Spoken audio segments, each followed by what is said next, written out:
एक मेरा ले लो।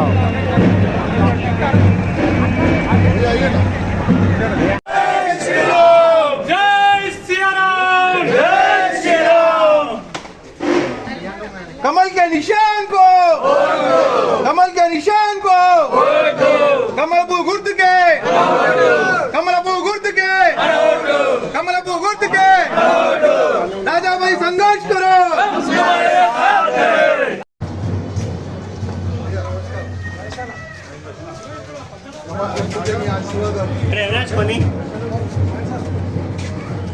అన్న కొద్దిగా అన్న అన్న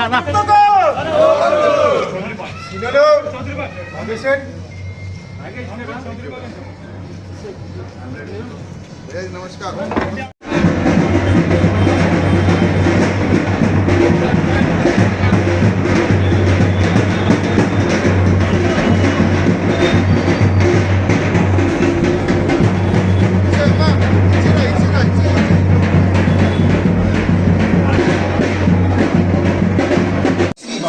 भाजपा का भगवा झंडा लहराए। याद रहे कि अकेला राष्ट्र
है।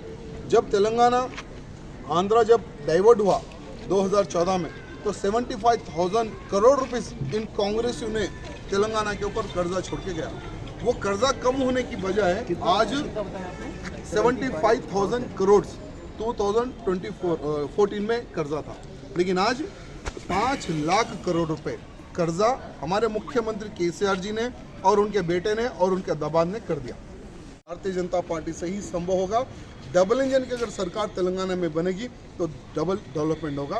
ये हम जन जन तक लेकर जा रहे हैं। लेकिन आपको लगता है कि जिस तरीके से वो दावे कर रहे हैं, वो कह रहे हैं कि हम 2 बार रह चुके, जैसे आपने भी कहा, और तीसरी बार भी हम ही होंगे क्योंकि हमने एक ऐसी सरकार दी है जो अमन चैन सुख शांति की सरकार है, कहीं पर प्रॉब्लम नहीं है, कहीं परेशानी नहीं है, और बार बार उनका निशाना कांग्रेस और बीजेपी दोनों पे होता है। एक तरफ जैसा आपने कहा कि वो कांग्रेस के लिए भी है, दूसरी तरफ वो बीजेपी के लिए भी कहते हैं कि बीजेपी दूसरे राज्यों की तुलना अगर तेलंगाना से करे तो तेलंगाना में बहुत डेवलपमेंट हुआ है। देखिए, डेवलपमेंट आप हुआ है बोल रहे, बिना केंद्र आशीर्वाद से कहाँ से डेवलपमेंट हुआ? मैं आज मुख्यमंत्री को पूछना चाहता हूँ। 9 साल में केंद्र सरकार ने 9 लाख करोड़ रुपए तेलंगाना राज्य के विकास के लिए दिया है। क्या मुख्यमंत्री को बोलने की हिम्मत है? क्या बात असेंबली में तो झूठ बोलते ही है, लेकिन जनता में आप झूठ बोल रहे कि केंद्र ने कुछ नहीं किया? तो मैं आज मुख्यमंत्री को आपके चैनल से ये चैलेंज करना चाहता हूँ कि आप डिबेट में आ जाइए।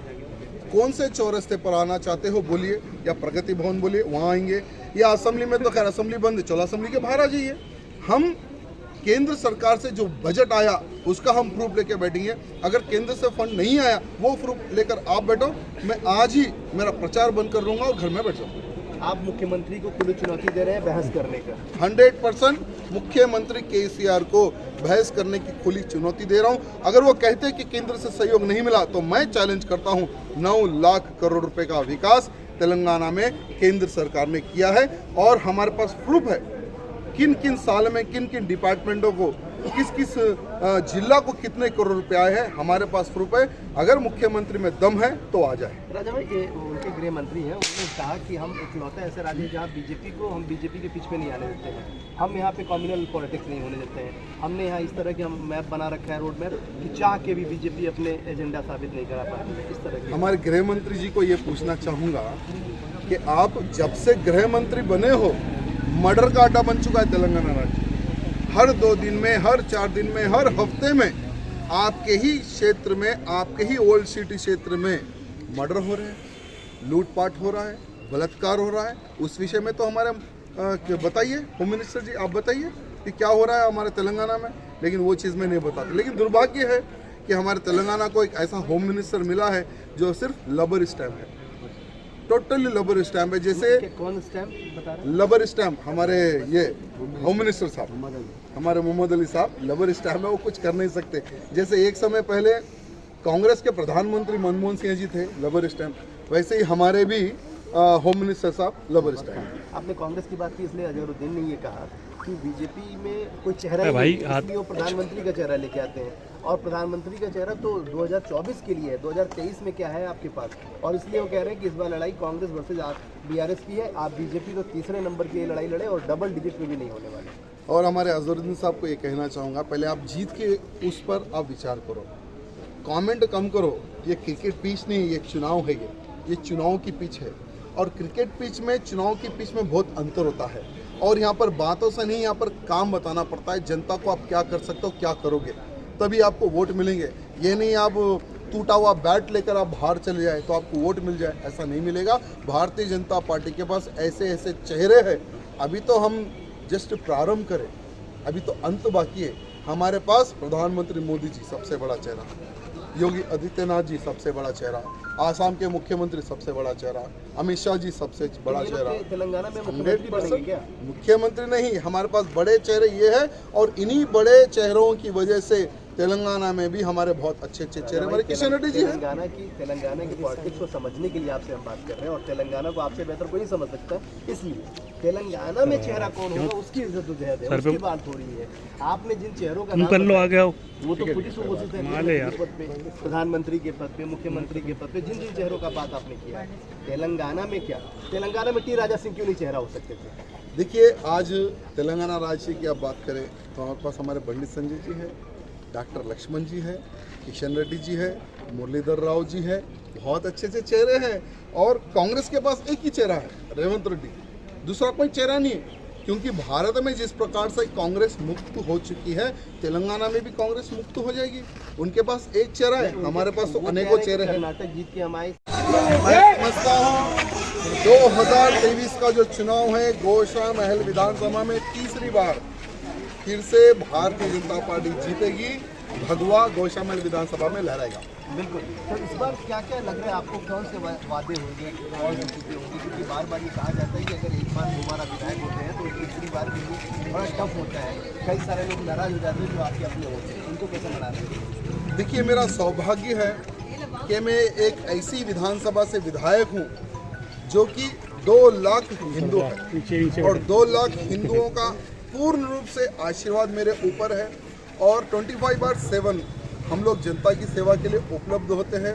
और अगर किसी को भी कुछ प्रॉब्लम आता है, अगर कोई हमें संपर्क करता है तो हम लोग बिल्कुल बुलेट लेकर उनके घर पहुंच जाते हैं, उनके शॉप पहुंच जाते हैं, उनकी गली पहुंच जाते हैं, उनके मोहल्ले पहुंच जाते हैं। उस प्रकार से हम जनता की सेवा करते हैं। इसलिए 2014 हो, 2018 हो, अच्छी मेजोरिटी से हमारी जीत हुई, और 23 में भी जीत हुई।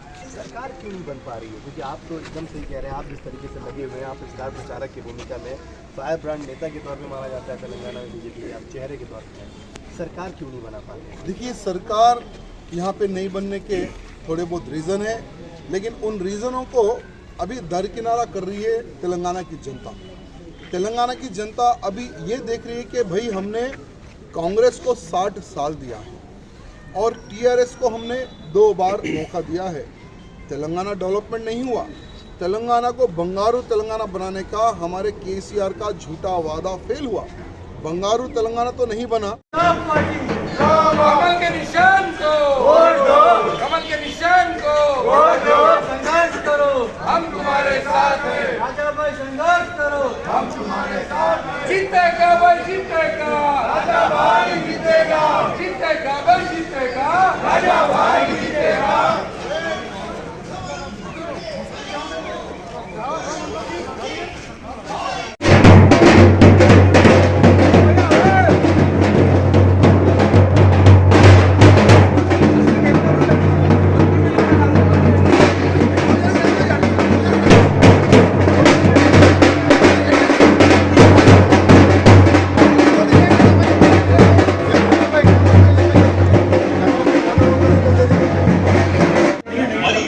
జిహాదీలకు మధ్య సైనిక కులాలు ఇచ్చిన జాతీయవాద నాయకుడు మన రాజాభాయ్.